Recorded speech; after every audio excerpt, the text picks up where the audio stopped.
ಜೈ ಭಗವಾನ್. ಎಲ್ಲರಿಗೂ ನಮಸ್ಕಾರ. ಓಂ ಮಹಾದೇವಿ ಚದ್ಮಿಷ್ಟ ಪತ್ನಿ ಚಮಹಿ ತನ್ನೋ ಐಶ್ವರ್ಯಲಕ್ಷ್ಮಿ ಪ್ರಚೋದತಿ. ಎಲ್ಲರಿಗೂ ನಮಸ್ಕಾರ. ಇವತ್ತಿನ ವಿಶೇಷ ಸಂಚಿಕೆಯಲ್ಲಿ ಅನೇಕ ವಿಚಾರಗಳನ್ನು ನಾವು ತಿಳ್ಕೊಳ್ಳೋಣ. ಮೊದಲನೇದಾಗಿ ಮುದ್ರೆಗಳು. ಯಾವ ಒಂದು ಮುದ್ರೆ ಮಾಡಿದ್ರೆ ಏನು ಅನುಕೂಲ ಆಗುತ್ತೆ ಅಂತ ನಾವು ನೋಡೋದಂದರೆ, ಅತಿಯಾದಂಥ ಜ್ವರ ಅಂದರೆ ಸ್ವಲ್ಪ ನೆಗಡಿ ಕೆಮ್ಮು ಆಯಿತು ಅಂತ ಜ್ವರ, ಸ್ವಲ್ಪ ತಲೆನೋವು ಬಂತು ಅಂತ ಜ್ವರ, ಮತ್ತು ಮೈಕೈ ನೋವು ಬಂತು ಅಂದರೆ ಜ್ವರ, ಈ ಥರದ್ದೊಂದು ಜ್ವರಕ್ಕೆ ಸಂಬಂಧಪಟ್ಟಂಥ ಸಮಸ್ಯೆಗಳು ಏನಕ್ಕೆ ಯಾವ ರೀತಿ ಬರುತ್ತೆ ಮತ್ತು ಏನಕ್ಕೋಸ್ಕರ ಬರುತ್ತೆ ಅಂತ ನಾವು ನೋಡೋದಂದರೆ, ಜ್ವರ ಅನ್ನೋಂಥದ್ದು ನಿವಾರಣೆ ಆಗಬೇಕು ಅಂದರೆ ನೀವು ಪಂಕಜ ಮುದ್ರೆಯನ್ನು ಮಾಡಿ. ಹೆಬ್ಬೆರಳು ಪ್ಲಸ್ ಉಂಗುರದ ಬೆರಳು, ಮಿಕ್ಕ ಎಲ್ಲ ಬೆರಳುಗಳು ನೇರವಾಗಿರುವಂತೆ ಎಚ್ಚರಿಸಬೇಕು. ಅಂದರೆ ಈಗ ಅದರ ಅಗಲವಾಗಿರಬೇಕು. ಪಂಕಜ ಅಂದರೆ ಹೂವಿನ ರೀತಿ ಪಂಕಜ ಅಂದರೆ ಕಮಲದ ರೀತಿ ಹರಳಬೇಕು. ಇದು 20 ನಿಮಿಷಗಳ ಕಾಲ ಮಾಡಿ. ತುಂಬ ಚೆನ್ನಾಗಿ ತುಂಬ ಒಳ್ಳೆಯದಾಗ್ತಾ ಬರುತ್ತೆ ಅಂತಲ್ಲ. ಇದು ಜ್ವರದ ಸಮಸ್ಯೆ ನಿವಾರಣೆ. ಜೊತೆಗೆ ಪೃಥ್ವಿ ಮುದ್ರೆನ ಬಾಡಿ ಹೀಟ್ ಇದ್ದರಿಂದ ಕೋಲ್ಡ್ ಆಗಿಬಿಡುತ್ತೆ. ಅದೇ ಕೋಲ್ಡ್ ಅಂದರೆ ನಾರ್ಮಲ್ ಸಿಚುವೇಶನ್ಗೆ ಬಂದುಬಿಡುತ್ತೆ. ಅಂದರೆ 15 ನಿಮಿಷಗಳ ಕಾಲ ಮಾಡಿ. ಪಂಕಜ ಮುದ್ರೆಯನ್ನು 20 ನಿಮಿಷಗಳ ಕಾಲ ಮಾಡಿ. ಹೆಬ್ಬೆರಳು ಪ್ಲಸ್ ಉಂಗುರದ ಬೆರಳು ಪೃಥ್ವಿ ಮುದ್ರೆ ಇದನ್ನು 15 ನಿಮಿಷಗಳ ಕಾಲ ಮಾಡಿ. ನಿಮಗೆ ಜ್ವರ ಅನ್ನೋಂಥದ್ದು ಕಂಟ್ರೋಲಿಗೆ ಬಂದುಬಿಡುತ್ತೆ. ತುಂಬ ಚೆನ್ನಾಗಾಗುತ್ತೆ, ತುಂಬ ಒಳ್ಳೆಯದಾಗ್ತಾ ಬರುತ್ತೆ. ಇದು ವಿಶೇಷವಾದಂಥ ಮುದ್ರೆಯ ವಿಚಾರ. ನಾನು ನಿನ್ನೆ ತಾನೇ ಹೇಳಿದೆ, ನಾವು ಅಸಾಧ್ಯವಾದದ್ದನ್ನು ಸಾಧಿಸಬೇಕು ಅಂತಂದರೆ ನಮ್ಮ ಒಂದು ಇಂಟ್ರೆಸ್ಟ್ ಇರಬೇಕು. ಆ ಇಂಟ್ರೆಸ್ಟು ಸಬ್ ಕಾನ್ಷಿಯಸ್ ಲೆವೆಲ್ಗೆ, ಅರೆಪ್ರಜ್ಞಾ ಸ್ಥಿತಿಗೆ ಲಿಂಕ್ ಆಗಬೇಕು. ಭಾಳಷ್ಟು ಜನಕ್ಕೆ ಗೊತ್ತಾಗಲ್ಲ ಅರೆಪ್ರಜ್ಞಾ ಸ್ಥಿತಿ ಏನಪ್ಪ, ಗುರುಗಳು ಫುಲ್ಲು ಆಧ್ಯಾತ್ಮದಿಂದ ಈ ಕಡೆ ಬಂದುಬಿಟ್ಟಿದ್ದಾರೆ. ಅದೆಲ್ಲ ಸತ್ಯ. ಅರೆಪ್ರಜ್ಞಾ ಸ್ಥಿತಿ ಅಂತಂದ್ರೆ ಏನು?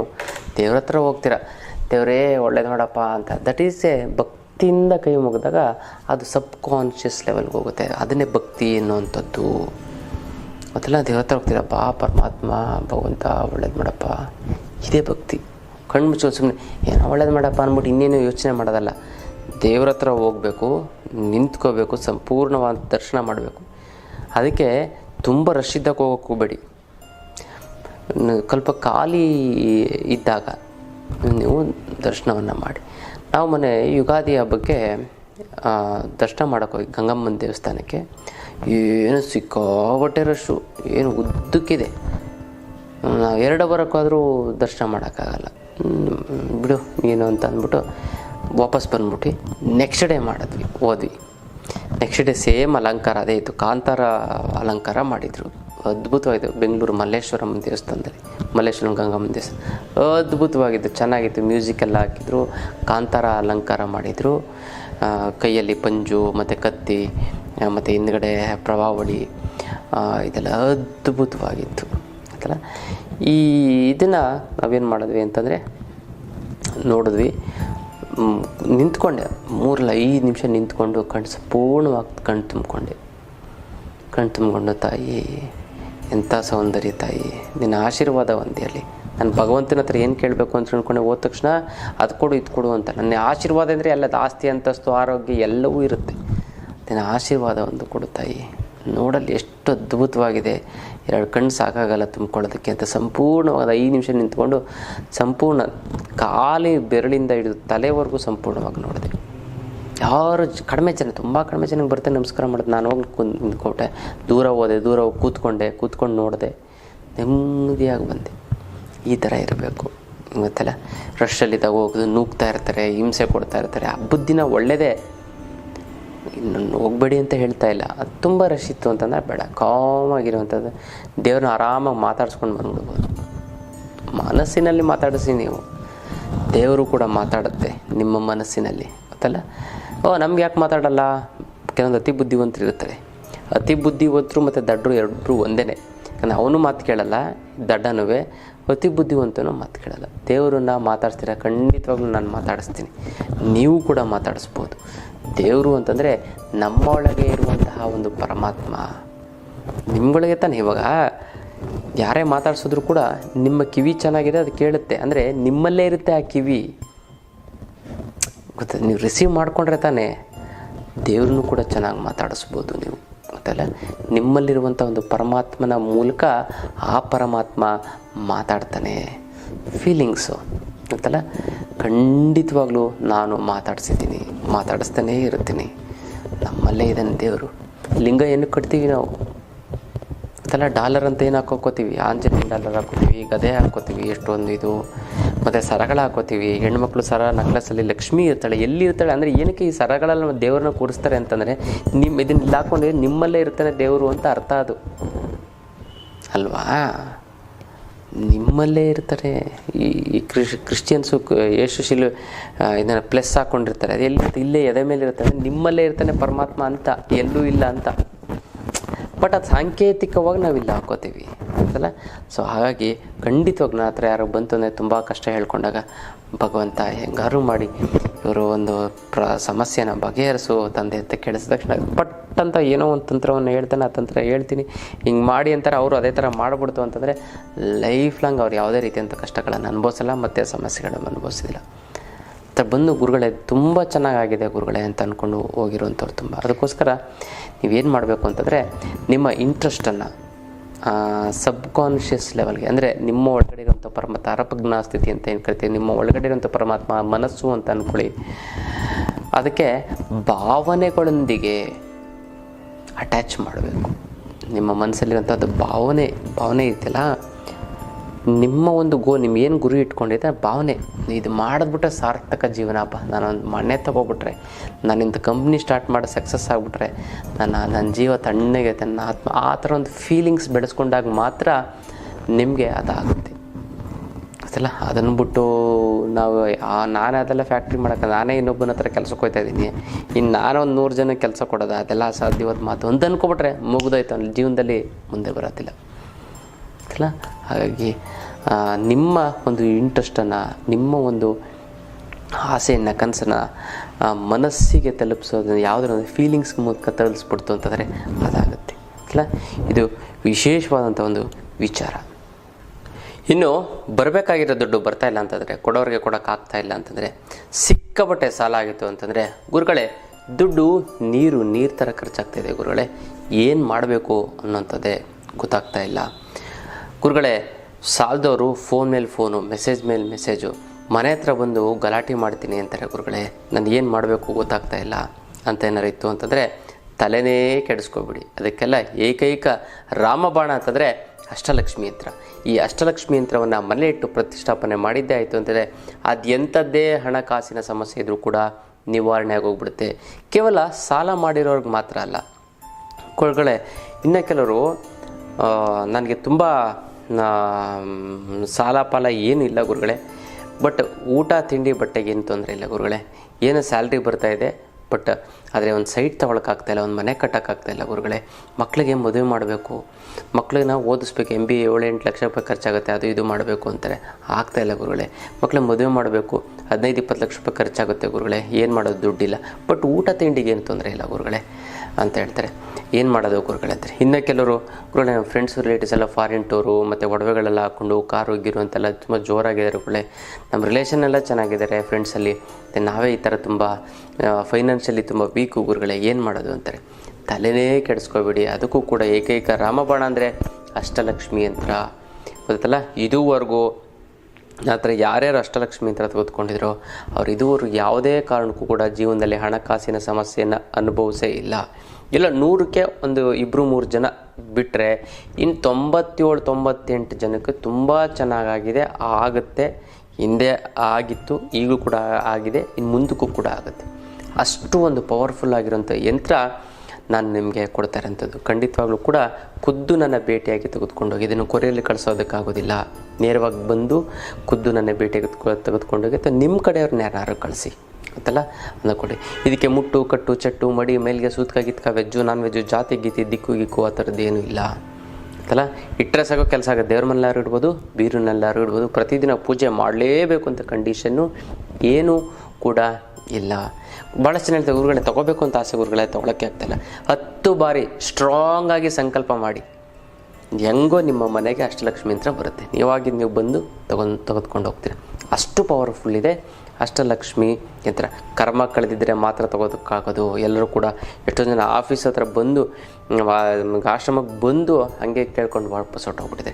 ಇನ್ನು ಕೆಲವ್ರಿಗೆ ಹೇಳ್ತಾರೆ ತಗೋಬಾ ಅಂತ, ಅಯ್ಯೋ ಗುರುಗಳು ಸಿಕ್ಕಿಲ್ಲ, ಹಂಗೆ ಸಿಕ್ಕಿಲ್ಲ, ಈಗ ಸಿಕ್ಕಿಲ್ಲ, ಲೇಟ್ ಆಗೋಯ್ತು ಅಂತ ಏನೋ ಒಂದು ಸುಳ್ಳು ಹೇಳಿ ಬಂದುಬಿಡ್ತಾರೆ. ಇಲ್ಲ, ಒಳ್ಳೆ ವ್ಯಕ್ತಿಗಳನ್ನ ಕಳಿಸಿ, ಗೊತ್ತಲ್ಲಿ ನೀವು ಬರೋಕ್ಕಾಗಿಲ್ಲ ಅಂತ ನೀವೇ ಖುದ್ದಾಗಿ ಬಂದು ಭೇಟಿಯಾಗಿ ತೆಗೆದುಕೊಂಡೋಗಿ ನಿಮ್ಮ ಸಮಸ್ಯೆಗಳು ಎಲ್ಲವೂ ಕೂಡ 100ಕ್ಕೆ ಅದರಲ್ಲಿ ಎಸ್ಪೆಷಲಿ 100% ಬಗೆಹರದೇ ಹರಿಯುತ್ತೆ ಅಲ್ಲ. ಮಿಕ್ಕಿದವರೆಲ್ಲರಿಗೂ ಕೂಡ ಚೆನ್ನಾಗಾಗುತ್ತೆ. ಆ ಒಂದು ಅಷ್ಟಲಕ್ಷ್ಮಿ ಅಂತ ತೆಗೆದುಕೊಂಡವ್ರಿಗೆ ಮಾತ್ರ ಅದೃಷ್ಟ ನೀವು ಹುಡ್ಕೊಂಡೋಗಲ್ಲ, ಅದೇ ನಿಮಗೆ ಬರುತ್ತೆ. ಯಾವುದೋ ರೀತಿಯಿಂದ ನಿಮಗೆ ಹಣಕಾಸಿನ ಒಂದು ಸಮಸ್ಯೆ ಬಗೆಹರದೇ ಇರುತ್ತೆ, ಇದಕ್ಕೆ ಗ್ಯಾರಂಟಿ ನಾನು ಕೊಡ್ತೀನಿ ಗೊತ್ತಲ್ಲ. ತುಂಬ ಜನಕ್ಕಾಗಿದೆ ಗೊತ್ತಲ್ಲ. ನಾನು ಇದನ್ನು ಪಬ್ಲಿಸಿಟಿ ಮಾಡೋಂಗಿದ್ರೆ ಯಾವುದೋ ಫಿಲಮ್ ಆಕ್ಟರ್ ಕೆಲ ಹಿಡಿದ್ಬಿಟ್ಟು ಅದನ್ನು ಹೇಳಿಸ್ಬೋದು. ನಂಗೆ ಅದು ಅವಶ್ಯಕತೆ. ನನ್ನ ವಿದ್ಯಾರ್ಥಿಗಳು ನಮ್ಮ ಕಡೆಯವ್ರಿಗೆ ಮಾತ್ರ, ನಾನು ಯಾರು ಫಾಲೋ ಮಾಡ್ತಾರೋ ಅಥವಾ ಯಾರು ನನ್ನ ತಂತ್ರಗಳನ್ನು ಮಾಡ್ತಾರೋ ಅಂಥವ್ರಿಗೆ ಮಾತ್ರ ಸಿಗಬೇಕು ಅನ್ನೋಂಥದ್ದು ನನಗೆ ಆಶಯ. ಅದಕ್ಕೋಸ್ಕರ ಖಂಡಿತ ಅವರು ಖುದ್ದು ನನ್ನ ಭೇಟಿಯಾಗಿ ತೆಗೆದುಕೊಂಡೋಗಿ ನಿಮ್ಮ ಹಣಕಾಸಿನ ಸಮಸ್ಯೆಗಳು ಎಲ್ಲವೂ ಕೂಡ ಪರಿಹಾರ ಆಗಿಲ್ಲ ಅಂತಂದರೆ ಕೇಳಿ. ಮತ್ತು ಅದೇ ಅಷ್ಟಲಕ್ಷ್ಮಿ ಯಂತ್ರದ ಒಂದು ಶಕ್ತಿ ಅಂತ ಹೇಳ್ಬೋದು. ಇನ್ನು ಶತ್ರುಗಳು ದೂರ ಆಗಬೇಕು ಅಂತಂದರೆ, ದೂರ ಅಂತಂದರೆ ನಿಮ್ಗೆ ಅವಮಾನ ಮಾಡ್ತಾ ಇರ್ತಾರೆ. ಶತ್ರುಗಳೇನು ಗೊತ್ತಾ, ನಿಮಗೆ ಒಡೆಯಲ್ಲ ಬೈಯಲ್ಲ. ಈಗಿನ ಕಾಲದಲ್ಲಿ ಯಾರು ಒಡೆಯೋದಕ್ಕೆ ಇದು ಮಾಡೋದಕ್ಕೆ ಹೋಗಲ್ಲ, ಅವಮಾನ ಮಾಡ್ತಾರೆ. ಅವಮಾನ ಹೆಂಗೆ ಮಾಡ್ತಾರೆ ಅಂತಂದರೆ ಡೈರೆಕ್ಟಾಗಿ ನಿಮಗೆ ಮಾಡಲ್ಲ, ಯಾಕಂದರೆ ನೀವು ತಿರುಗಿ ಬೀಳ್ತೀರಾ ಅಂತ. ಇಂಡೈರೆಕ್ಟಾಗಿ ಅವರು ನಿಮ್ಮನ್ನು ಮಾಡ್ತಾರೆ, ಗೊತ್ತೈತಲ್ಲ. ಅಂದರೆ ಇಬ್ಬರು ಮಾತಾಡ್ಕೊಬಿಟ್ಟು ಓ ನಿಂದೇನು ಮಹಾ ಅಂತ ಅವನಿಗೆ ಬೈದಂಗೆ, ಇವನಿಗೆ ಬೈದಂಗೆ, ಬಟ್ ಇಂಡೈರೆಕ್ಟಾಗಿ ಇದು ನಿಮಗೆ ಅಂತಲೇ ಅವರು ಬೈತಾ ಇರ್ತಾರೆ, ಗೊತ್ತೈತಲ್ಲ. ಓ ನೀನು ಇದೆಯಲ್ಲ, ನೀನು ಸಾಮಾನ್ಯವಾದಂಥವನಲ್ಲ, ನೀನು ನಿಂದೇ ದೊಡ್ಡ ಮಹಾ ಅಲ್ಲ, ಊರಿಗೆಲ್ಲ ಹೇಳ್ಕೊಂಡು ತಿರುಗ್ತೀಯ, ನೀನು ಫಸ್ಟು ನೋಡ್ಕೊತಾ ಇರ್ತಾರೆ, ನೀನು ಇಂಡೈರೆಕ್ಟಾಗಿ ಅವ್ನು ಚುಚ್ತಾ ಇರ್ತದೆ. ಅಂದರೆ ಈ ಥರ ಇಂಡೈರೆಕ್ಟಾಗಿ ಅವಮಾನ ಮಾಡ್ತಾರೆ. ಅದನ್ನು ಬೇರೆಯವ್ರಿಗೆಲ್ಲ ಏನಿರುತ್ತೆ, ಇವನೇ ಮಾಡ್ತಾ ಇರೋದು, ಇವನಿಗೆ ತೊಂದರೆ ಆಗ್ತಾ ಇರೋದು ಅಂತಂದರೆ ಇವ್ರಿಗೆ ಬೈತಾ ಇದ್ದಾರೆ ಇಂಡೈರೆಕ್ಟಾಗಿ ಅಂತ ಗೊತ್ತಾಗ್ಬಿಡುತ್ತೆ. ಓ ಏನು ಮಹಾನಾ, ಅದು ಬಿಟ್ರೆ ಒಂದು ಕಷ್ಟಪಟ್ಟು ಏನೋ ಸ್ವಂತ ಮನೆ ಮಾಡ್ಕೊಂಡಿರ್ತಾರೆ, ಏನು ಮಹಾನಾ, ಎಲ್ಲರೂ ಸ್ವಂತ ಮನೆಗಳು ಮಾಡ್ಕೊಬಿಡ್ತು ಅಂತಂದರೆ ಈಗ ಆ ಥರ ಏನೋ ಒಂದು ವಿಚಾರ ನಡೆಯುತ್ತೆ. ಅದಕ್ಕೆ ಅವಮಾನ ಮಾಡ್ತಾಯಿತ್ತು ಅಂತಂದರೆ ಶತ್ರುಗಳು ದೂರ ಹಾಕಬೇಕು ಅಂತಂದರೆ ಹಿತಶತ್ರುಗಳು ಅಂತ ಹೇಳ್ತಾರೆ. ಜೊತೆಲೇ ಏನು ಅಂತ ಅವರು ನಿಮ್ಮ ಒಂದು ಏಳಿಗೆಯನ್ನು ಸಹಿಸದೆ ಅವಮಾನಗಳು ಅಪಮಾನಗಳನ್ನು ಮಾಡ್ತಾಯಿತ್ತು ಅಂತಂದರೆ ನೀವು ಸಿಂಪಲ್ಲಾಗಿರುವಂಥ ಒಂದು ತಂತ್ರವನ್ನು ಮಾಡಿ. ಏನು ಆ ತಂತ್ರ ಅಂತಂದರೆ, ನೀವು ಈ ಅವಲಕ್ಕಿ ಇದೆಯಲ್ಲ, ಪೇಪರ್ ಅವಲಕ್ಕಿ ಅಲ್ಲ, ಗಟ್ಟಿ ಅವಲಕ್ಕಿ. ಈ ಗಟ್ಟಿ ಅವಲಕ್ಕಿಯನ್ನು ನೀವು ತೆಗೆದುಕೊಂಡು ನೀವು ಏನು ಮಾಡಬೇಕು ಅಂತಂದರೆ, ಒಂದು ಹಿಡಿಯಷ್ಟು ತೆಗೆದುಕೊಳ್ಳಿ. ಈ ಒಂದು ಹಿಡಿಯಷ್ಟನ್ನು ನೀವು ತೆಗೆದುಕೊಂಡು ನೀವು ಒಣಮೆಣಸಿನ್ಕಾಯಿನ ಅವಲಕ್ಕಿ ಅದನ್ನು ತೆಗೆದುಕೋಬೇಕು. ಯಾವುದಲ್ಲಿ ತಗೋಬೇಕು ಅಂತಂದರೆ ಬ್ರೌನ್ ಕಲರ್ ಅಂತಂದರೆ, ಬ್ರೌನ್ ಅಂತಂದರೆ ಈ ಒಂದು ಇದು ಅಂತಂದರೆ ಬ್ರೌನ್ ಕಲರ್ ಬಟ್ಟೆ, ಅದಕ್ಕೆ ಕಾಫಿ ಬಣ್ಣದ ಬಟ್ಟೆಯನ್ನು ತೆಗೆದುಕೊಂಡು ಅದರ ಮೇಲೆ 1 ಅಥವಾ 2 ಹಿಡಿ ಅಕ್ಕಿ ಹಾಕಿ 4 ನೀವೇನು ಮಾಡಬೇಕು ಅಂತಂದರೆ ಒಣಮೆಣಸಿನಕಾಯಿಯನ್ನು ಹಾಕಬೇಕು. ಮತ್ತು 1 ನಿಂಬೆಹಣ್ಣನ್ನು ಇಡಬೇಕು, ಒಣಮೆಣಸಿನಕಾಯಿ ಮತ್ತು ಕಾಳು ಮೆಣಸನ್ನು ಇಡಬೇಕು, ಮತ್ತು 1 ಬೆಳ್ಳುಳ್ಳಿ. ಈ ಬ್ರೌನ್ ಕಲರ್ ಬಟ್ಟೆನ ನೀವೇನು ಮಾಡಬೇಕು ಗೊತ್ತಾ, ನೀವು ಅದನ್ನು ತೆಗೆದುಕೊಂಡು ಒಂದು ಗಂಟನ್ನು ಕಟ್ಟಿ 9 ಬಾರಿ ನೀವು ತಲೆಗೆ ಹಿಂಗೆ ದೃಷ್ಟಿನ ತೆಗೆದುಕೊಳ್ಬೇಕು. 1 2 3 4 5 6 7 8 ಮತ್ತು ಆ್ಯಂಟಿ ಕ್ಲಾಕ್ ವೈಸ್ 1 2 3 4 5 8 9 ಇದನ್ನು ತೆಗೆದುಕೊಂಡು ಏನು ಮಾಡಬೇಕು ಅಂತಂದರೆ, ಟೆರಸ್ ಮೇಲೆ ಅಥವಾ ಒಂದು ಬಯಲಿನ ಒಂದು ಪ್ರದೇಶದಲ್ಲಿ ನೀವೇನು ಮಾಡಬೇಕು ಅಂದರೆ ದಕ್ಷಿಣಾಭಿಮುಖವಾಗಿ ನಿಂತ್ಕೊಂಡು ತೂತಿ ಎಸಿಬೇಕು. ಯಾರನ್ನ ನೆನೆಸ್ಕೊಂಡು, ಶತ್ರುವನ್ನು ನೆನೆಸ್ಕೊಂಡು. ನಿಮಗೇನು ಅವಮಾನ ಮಾಡಿರ್ತಾನೆ ಮತ್ತು ಅವಮಾನದಿಂದ ಆಗಿರುವಂಥ ಒಂದು ಬೇಜಾರು ಕೂಡ ನಿಮಗೆ ಹೊರಟೋಗ್ಬಿಡುತ್ತೆ ಅಲ್ಲ. ಅವನು ಅವಮಾನ ಮಾಡಿರ್ತಾನೆ ಮತ್ತು ಅವನು ಬೇಜಾರಾಗಿರುತ್ತೆ, ಅದೆಲ್ಲವೂ ಕೂಡ ಸಂಪೂರ್ಣವಾಗಿ ನಿವಾರಣೆ ಆಗಿಬಿಡುತ್ತೆ. ಮತ್ತು ಅವನ ಹೆಸರು ಹೇಳ್ಕೊಂಡು ತೂದೆಸ್ದಾಗ ನಿಮ್ಮಲ್ಲಿ ಅವನು ಏನಕ್ಕೆ ಬೈತಾನೆ, ಅವನೇನಕ್ಕೆ ನಿಮ್ಗೆ ಅವಮಾನ ಮಾಡ್ತಾನೆ ಅಂತ ನಿಮ್ಮಲ್ಲಿ ಏನೋ ಒಂದು ನೆಗೆಟಿವಿಟಿ ಕಾಣ್ತಾ ಇರುತ್ತೆ ಅವನಿಗೆ. ಅಲ್ಲ, ನೆಗೆಟಿವ್ ವೈಬ್ರೇಷನ್ನು ಗೊತ್ತಲ್ಲ. ಆ ಒಂದು ನೆಗೆಟಿವ್ ವೈಬ್ರೇಷನ್ನು ಹೋಗಬೇಕು ಅಂತಂದರೆ ನೀವೇನು ಮಾಡಬೇಕು, ಇದನ್ನು ತೆಗೆದುಕೊಂಡು 9 ಸರಿ ಮಾಡಿದಾಗ ರಿಸೀವ್ ಮಾಡ್ಕೊಳ್ಳೋದು. ಅದನ್ನು ತೂದೆಸಿತು ಅಂತಂದರೆ ಆ ವೈಬ್ರೇಷನ್ನು ಇದ್ರ ಒಳಗಡೆ ಸೇರಿಕೊಂಡು ತುಂಬ ದೂರ ಹೊರಟೋಗ್ಬಿಡುತ್ತೆ. ದೂರ ಎಸಿಬೇಕು. ಎಷ್ಟು ಶ್ರಮ ಆಗುತ್ತೋ ಅಷ್ಟು ಶ್ರಮ ಬಿಟ್ಟು ತೂದ ಎಸಿಬೇಕು. ಆವಾಗ ಲೈಫ್ ಲಾಂಗ್ ಅಂತ ತಿಳ್ಕೊಳ್ಳಿ, ನಿಮ್ಗೆ ಯಾವ ಶತ್ರುಗಳು ಕೂಡ ನಿಮಗೆ ಅವಮಾನವನ್ನು ಮಾಡೋದಿಲ್ಲ. ಇದನ್ನು ಯಾವ ವಾರ ಮಾಡಿದ್ರೆ ತುಂಬ ಒಳ್ಳೆಯದು, ಶನಿವಾರ ಮಾಡಿದ್ರೆ ಒಳ್ಳೆಯದು. ಬೇರೆ ದಿನವೂ ಕೂಡ ಮಾಡ್ಬೋದು. ಶನಿವಾರ ಮಾಡ್ತು ಅಂತಂದರೆ ತುಂಬ ಅಂದರೆ ತುಂಬ ಒಳ್ಳೆಯದು, ತುಂಬ ಚೆನ್ನಾಗಾಗುತ್ತೆ. ಸಿಂಪಲ್ಲು, ಸರಳವಾಗಿರೋಂಥ ತಂತ್ರ ಗೊತ್ತಲ್ಲ. ಇದೆಲ್ಲ ನಾನು ಹೇಳುವಂಥದ್ದು ಪ್ರತಿಯೊಂದು ವೈಬ್ರೇಷನ್ನು ಗೊತ್ತಲ್ಲ. ನಿಮ್ಮ ಒಂದು ಮನಸ್ಸಿನಲ್ಲಿ ನೋಡಿ, ಪ್ರತಿಯೊಂದಕ್ಕೂ ಕೂಡ ಮನಸ್ಸೇ ದೇವರು, ದೇವರೇ ಮನಸ್ಸು. ಮನಸ್ಸು ಬಿಟ್ಟರೆ ನೆಕ್ಸ್ಟ್ ದೇವರೇ, ದೇವ್ರು ಬಿಟ್ಟರೆ ಫಸ್ಟ್ ನೆಕ್ಸ್ಟು ಮನಸ್ಸೇ. ದೇವರು ಇರುವಂಥದ್ದು ಮನಸ್ಸಿನಲ್ಲಿ, ತಿಳ್ಕೊಳ್ಳಿ. ಆ ಮನಸ್ಸಿನ ಒಂದು ಆಟ ಇದೆಲ್ಲ ಆಡ್ತಾ ಇರ್ತೀನಿ. ನೀವು ಮನಸ್ಸು ಮಾಡಿದ್ರೆ ಏನು ಬೇಕಾದ್ರೂ ಮಾಡ್ಬೋದು ಅಂತಂತಾರೆ ಅಲ್ವಾ, ಅದೊಂದು ಹೇಳ್ತಾರೆ. ಆದರೆ ದೇಹ ಮಾಡ್ತು ಅಂತಂದರೆ ಏನು ಬೇಕಾದ್ರೂ ಮಾಡ್ಬೋದು, ಆಗಲ್ಲ. ಮನಸ್ಸು ಮಾಡಿದ್ರೆ ಏನು ಬೇಕಾದ್ರೂ ಮಾಡ್ಬೋದು. ಅಂದರೆ ಮನಸ್ಸೇ ದೇವರು, ದೇವರೇ ಮನಸ್ಸು ಗೊತ್ತಲ್ಲ. ಹಾಗಾಗಿ ನೀವೇನು ಮಾಡೋದು, ಮನಸ್ಸಿಗೆ ಖುಷಿಯನ್ನು ಕೊಟ್ಟರೆ ನೀವು ಪರಮಾತ್ಮ ಆಗ್ತೀರಾ, ಮನಸ್ಸಿಗೆ ದುಃಖ ಬೇಜಾರನ್ನು ಕೊಟ್ಟರೆ ನೀವು ಪ್ರೇತಾತ್ಮ ಆಗ್ತೀರಾ. ಅದಕ್ಕೋಸ್ಕರ ಅದು ಆಗಬಾರ್ದು. ಈ ಶತ್ರುವಿನ ಅವಮಾನದಿಂದ, ಅಪನಿಂದನೆಗಳಿಂದ ತಪ್ಪಿಸ್ಕೊಳ್ಳೋದಕ್ಕೆ ಈ ಸರಳವಾದಂಥ ತಂತ್ರವನ್ನು ನೀವು ಮಾಡ್ಕೊಳ್ಳಿ. ತುಂಬ ಚೆನ್ನಾಗಾಗುತ್ತೆ, ತುಂಬ ಒಳ್ಳೆಯದಾಗ್ತಾ ಬರುತ್ತೆ ಅಲ್ಲ. ಇದು ವಿಶೇಷವಾದಂತಹ ಒಂದು ತಂತ್ರದ ವಿಚಾರ. ಇನ್ನು ಗುರುಗಳೇ, ಹಣಕಾಸಿನ ಸಮಸ್ಯೆಗೇನು ನೀವು ಅಷ್ಟಲಕ್ಷ್ಮಿ ಯಂತ್ರ ನೀವು ಕೊಡ್ತೀರ, ನಾನು ತಗೋಬೇಕು, ಅದು ಪರಿಹಾರ ಆಗಿಬಿಡುತ್ತೆ. ಆದರೆ ಜೀವನದ ಸಮಸ್ಯೆಗೆ ಏನು ಮಾಡೋದು ಗುರುಗಳೇ ಅಂತ ಕೇಳ್ತಾರೆ. ಜೀವನದ ಸಮಸ್ಯೆಗೆ ನಾನು ಅತ್ಯದ್ಭುತವಾದಂಥ ಒಂದು ಕ್ಲಾಸ್ ಮಾಡ್ತೀನಿ, ತುಂಬ ಶಿಬಿರ, ಅತ್ಯದ್ಭುತವಾದಂಥ ಒಂದು ಶಿಬಿರ, ಯಂತ್ರ ಮಂತ್ರ ಮತ್ತು ತಂತ್ರ ಶಿಬಿರ. ಇದನ್ನು ನೀವು ಕಲ್ತ್ಕೋತು ಅಂತಂದರೆ ಜನವಶೀಕರಣ ಮಾಡ್ಬೋದು, ಧನವಶೀಕರಣ ಮಾಡ್ಬೋದು. ವಶೀಕರಣ ಅಂತಂದರೆ ಬರೀ ಕೆಟ್ಟದ ಹುಡುಗ ಹುಡುಗಿದಲ್ಲ ವಶೀಕರಣ. ಒಬ್ಬ ಹಾಡು ಹೇಳಿ ಲಕ್ಷಾಂತರ ಜನನ ವಶೀಕರಣ ಮಾಡ್ತಾನೆ, ಒಬ್ಬ ಆ್ಯಕ್ಟಿಂಗ್ ಮಾಡಿ ಲಕ್ಷಾಂತರ ಜನನ ವಶೀಕರಣ ಮಾಡ್ತಾನೆ, ಅದರ ತನ್ನ ಟ್ಯಾಲೆಂಟನ್ನು ತೋರಿಸಿ ಲಕ್ಷಾಂತರ ಜನನ ವಶೀಕರಣ ಮಾಡ್ತಾನೆ. ಹಾಗಾಗಿ ವಶೀಕರಣ ಅಂತಂದರೆ ಕೆಟ್ಟದ್ದು ಮಾತ್ರ ಅಲ್ಲ, ತನ್ನ ಒಂದು ಟ್ಯಾಲೆಂಟಿಂದ ಜನಗಳನ್ನು ವಶೀಕರಣ, ಆ ಟ್ಯಾಲೆಂಟಿಗೆ ಬರೋವಂಥ ಶಕ್ತಿ ಹೇಗೆ ಅನ್ನೋದನ್ನು ನಾನು ತಿಳಿಸ್ಕೊಡ್ತೀನಿ ಯಂತ್ರ ಮಂತ್ರ ತಂತ್ರದ ಒಂದು ಶಿಬಿರದಲ್ಲಿ. ಅತ್ಯದ್ಭುತವಾದಂಥ ಒಂದು ಶಿಬಿರ ಗೊತ್ತಲ್ಲ. ನಾನು ದೊಡ್ಡದಾಗಿ ಪಬ್ಲಿಸಿಟಿ ಮಾಡಿದ್ರೆ 100 ಜನ ಬರ್ತಾರೆ, ಬೇಡ, ನಾನು ಕಡಿಮೆ ಜನ ಬರಲಿ ಸಾಕು ಗೊತ್ತಲ್ಲ. ಲೆಸ್ ಲಗೇಜ್ ಮೋರ್ ಕಂಫರ್ಟ್ ಅಂತ ಗೊತ್ತಲ್ಲ.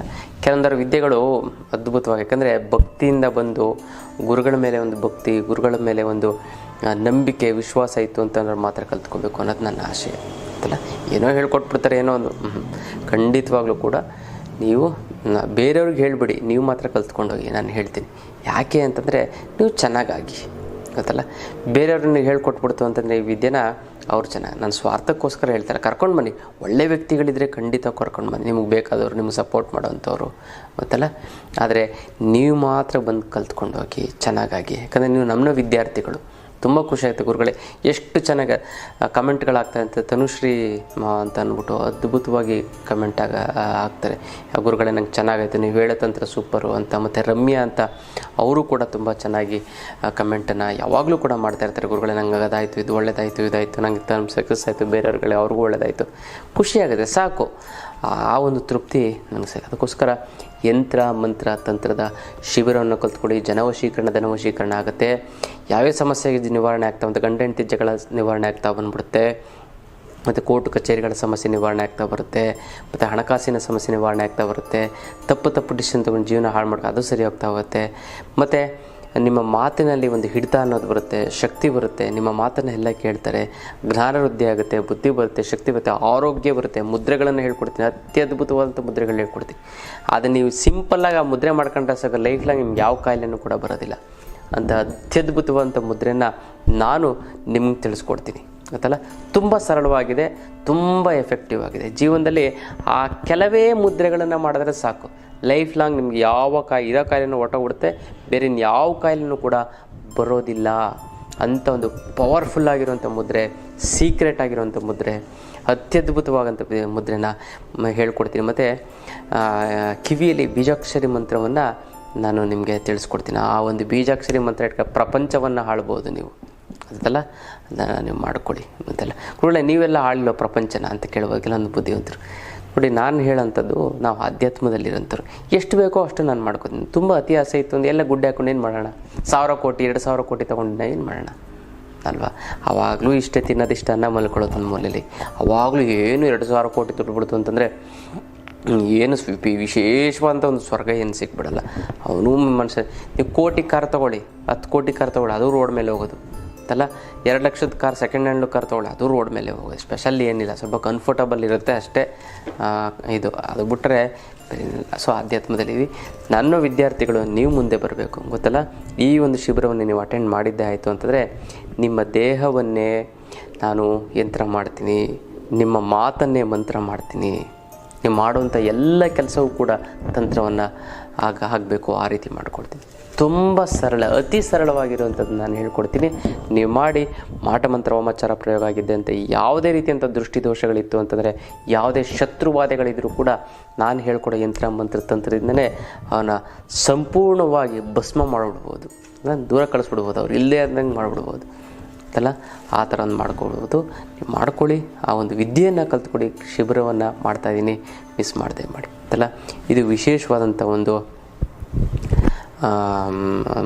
ನಮ್ಮ ಒಂದು ಶಿಬಿರದ ಒಂದು ವಿಚಾರ. ಇನ್ನಷ್ಟು ವಿಚಾರಗಳನ್ನು ತಿಳ್ಕೊಳ್ಳೋಣ ಮುಂದಿನ ಸಂಚಿಕೆಯಲ್ಲಿ. ಅಲ್ಲಿವರೆಗೂ